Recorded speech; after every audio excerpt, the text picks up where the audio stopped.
Can you tell me your name? My name is Ana Gloria Flores, and I go by HYDRA, which is my project and my artistic expression persona, I guess. How did you come up with the name HYDRA? Funny enough, I actually do not remember, but I feel like it's always been there, and I just found it. At the same time, I remember thinking that I wanted to find an identity that felt like everything that I knew about myself in terms of the story I told myself about who I was, related to my experiences, my past, my family, my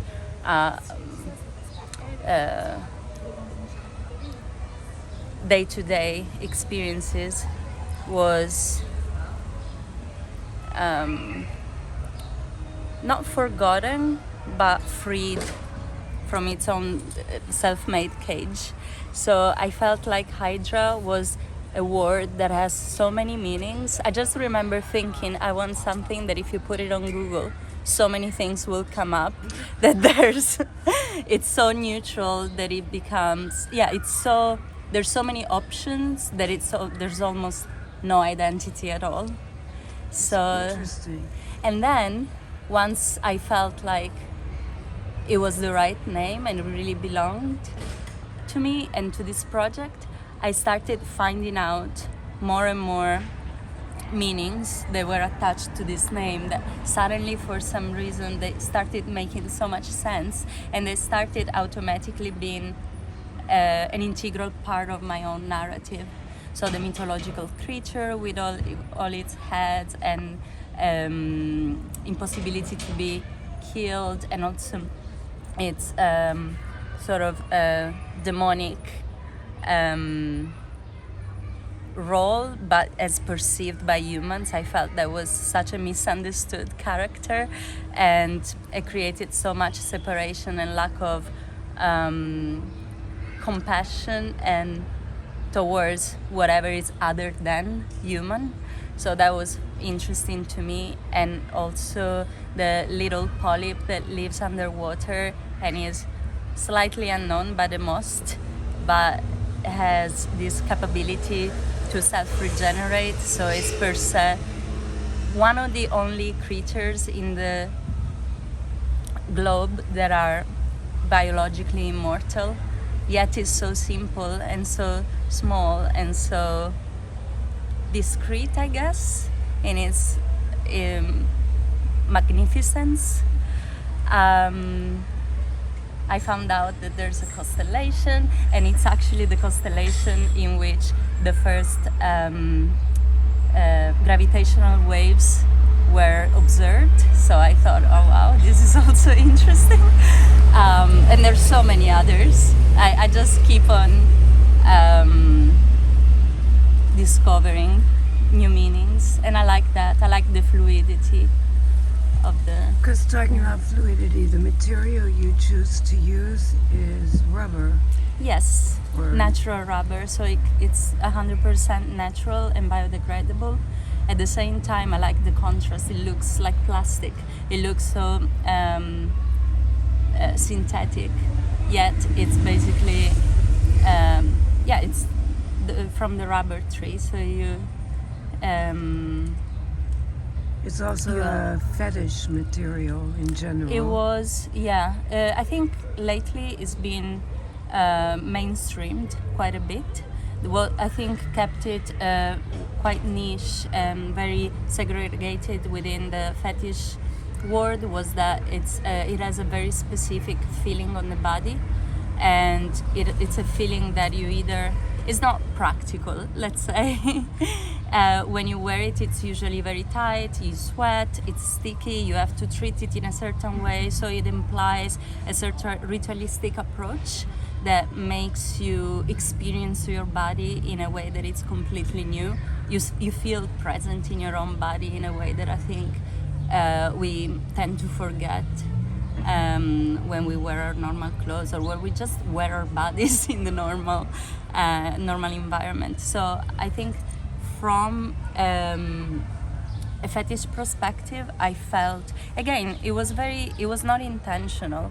I chose a translucent rubber because I was looking for a material that felt like a membrane, that felt organic yet alien, yet organic. So I really like this contrast between feeling very connected to something and not knowing why, but trusting that feeling, and that intuition letting you overcome those differences that make you feel distant from something you don't know. So it started like that. So it was a very intuitive choice, like, yeah, translucent rubber. And then, because I needed to learn how to work with it, It's I not started. easy. It's similar to leather in terms of the process. It's very much different from what I learned in school in terms of stitching garments, but it felt intriguing, and especially the process of trying to find someone who wanted to teach me how to use it, how to create with it, was very interesting, because I felt welcomed by a community that per se is known for being very closed. And from the outside, I thought I had a completely different idea of what the fetish word was. I thought it was secretive, out of, I don't know, some sort of shame or something. But or shame, or I don't know, I guess something needed to be hidden. I don't know. And then as soon as I became closer, because I found incredibly kind and open people that let me in and taught me how to use the material, then I also started learning a little bit more about the fetish community. And now it's all about learning to feel safe and create an environment where it's safe to be vulnerable. And I thought that was beautiful and really taught me so much, and it's something that I try to perpetuate in my own personal life, and also in my work.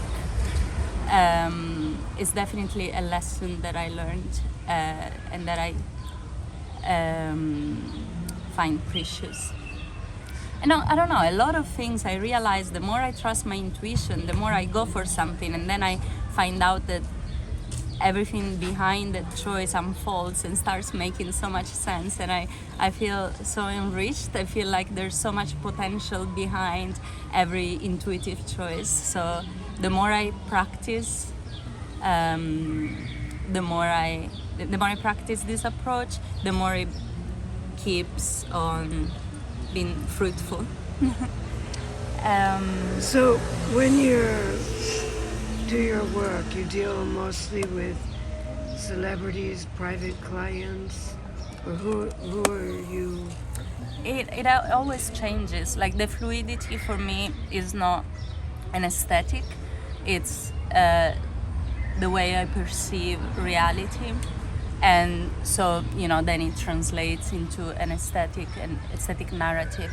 So also with this practice, it was never defined in a specific way. Obviously, with my background in fashion, I started by creating objects, or at least beings that were wearable. So people wanting to experience wearing those garments became the link between my creations and my audience. So I started definitely with private orders, and then from private orders it became more of collaborations, making costumes for performances. But the interesting thing was that I never got commissioned something that was out of the blue. I was creating my own narrative in this HYDRA world, and people that approached me, they wanted that. They wanted HYDRA within their narrative. So somehow the project brought me closer and closer to individuals that were like-minded on a level that I could have never imagined before. So it wasn't creating garments for their performances, it was co-creating a narrative that was the result between my vision and their vision. How did they find you? You have a website? I no, I have a website that has been a holding page for 10 years. How come? I don't know. I'm still trying to understand how to create a platform that is worth navigating. I'm very mindful about why someone should consume a certain service. So for now, I haven't really found it interesting to have it just as an archive of my work, especially because I feel the journey is so ever-changing that I wouldn't be able to organize it in compartments, like in folders. I just So can't. you're on Instagram. I'm on Instagram. How did Yeah. they find you? This is how all my work came, actually. So it's HYDRA.com or what is it? It's AGF _HYDRA. HYDRA, so common. It was taken in every form and shape. So AGF is my given Initials. name. Yeah. And yeah, so it's all my collaborations happened osmotically. Yeah. What was your most exciting collaboration to date? I'm very excitable. The present is always what excites me the most. So I guess, yeah, the next one is always the most exciting. But I'm still so grateful I can see the pattern. I can see how each one of my collaborations brought me somehow farther, and I'm not talking on a linear aspect. I'm not talking about success or being known. I'm talking about as an enriching journey, as a growth, as personal growth. I can see how it made so much sense that the collaborations I had happened one after the other in the way they did. I guess there are some milestones that happened that each time I collaborated with someone, I learned something more about myself, and I also found a little bit more confidence in what I am learning to see is my real purpose. And I remember back in 2018, I think, when I collaborated with Harka, I remember watching her performing, and something set up on fire in me.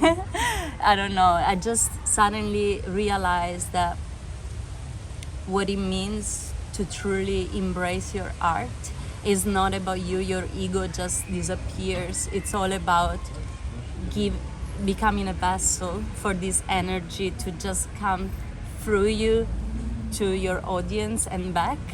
I remember feeling the energy in the room so contagious and I don't know,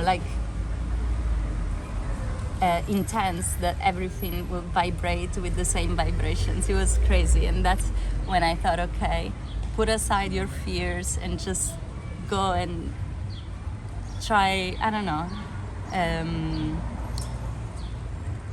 experiment more, try and connect more. I feel like at the beginning I used, maybe this is why I started with fashion. I always felt since I was a kid that clothes were a way to protect myself by creating a persona, or at least an augmented body and narrative that I could have control over. And this was probably out of fun, but also out of fear. And it just felt like something that could protect me while I was, sending my tentacles out to test the world and taste the world. And then the more I was shedding the layers that were separating me, my true self from the outside, the more I felt I could overcome also that the coping mechanism of just working with fashion, just working with garments, just working with an object, and like, I guess, becoming less cryptic and more available, approachable, and just out there. I don't know. So when you work with these artists or clients, they have to be in the same city as you? You're So, in London. So when I was 100% of my time London based, all my collaborations were in London. It's very, very important for me, especially when I work with performers and dancers, which is something that I've done a lot and I really, really enjoy. I need to see them, I need to be in the same room, understand not only the choreography and how they feel the stage, but also how they feel about their bodies and what are their needs. Because the most important thing for me is to make them feel at their best, and make them. I work for them. I try to imagine how it is to be in them, in their bodies, and how their bodies interact with the space around them. So I guess the garments become this sort of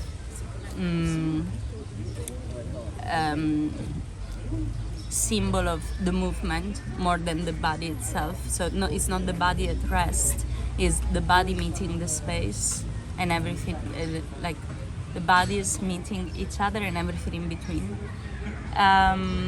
So do you work with dance companies or? I did work with artists that are performers and dancers, so that's when I found myself specifically having this approach, or musicians that are very performative on stage. So I always kept that in mind, movement in mind, and the way the body feels to me is way more engaging, important, and intriguing than the way the body looks. So the experience of the body and the environment is something that I try to describe, respect, and augment. But COVID happened, so I learned. Well, I was already trying to understand how to work, like defeating physical distance and create some sort of digital intimacy.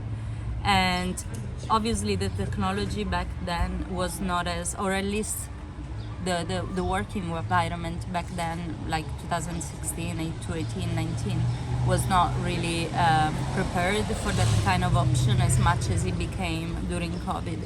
And that's where I started really easily working from far. I always try now to have at least 1 or 2 meetings in which I am in the same room with the person. I think it's so important, but I now learned to create some sort of digital intimacy and work with people from far and do like digital Zoom? fittings and On Zoom or what? Zoom, and just create in my mind a 3D of their bodies with their measurements, and then I try to, if we're talking about performers, I just show up via Zoom to their rehearsals, and I studied, their past performances and things like that. And Do you feel like dropping any names? well, the last collaboration was with beautiful Ashniko. I really, really enjoy working with them and the team. One of the first collaborators that I had that kind of introduced me to the world of collaborative performing art was artist Zoe Williams, and she's still a really good friend of mine and sort of my guardian angel. Like, she introduced me to the gallery that I am currently exhibiting with. And yeah, and Arca, as I said, was a very, very important experience, important person for me, for my journey. I'm sure I'm forgetting other people, but I really loved and cherish every single one of them. So when you show at the gallery, the items on display are for sale, no? Yes. So it's Somebody has to be very tall for the one you just... actually, You're giant. or if you think about it horizontally, it's just, you know, a very, very tiny body, and then liquefies in a 10 meters room. Now, those are garments that I actually used for my most recent work, which is a series of images that describe. It's a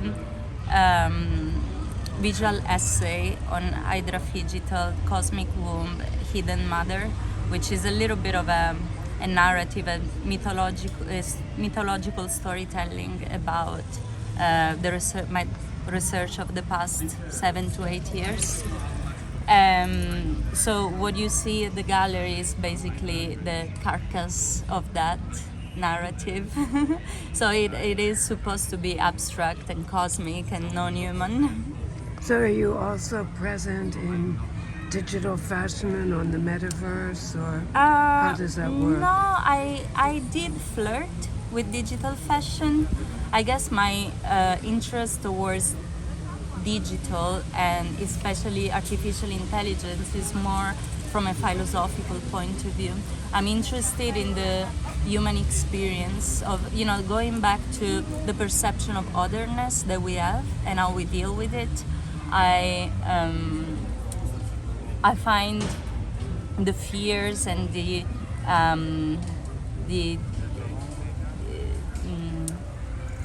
attraction towards artificial intelligence like the ultimate way we can show how we relate to what feels alienating and what feels other than us. And I think it's quite ironic because as we created machines, we created our own technology. It's almost sometimes when I feel the fear and the discontent or the excuse me, the negative narrative around technology and artificial intelligence. I feel a little bit like we are defeating our own child.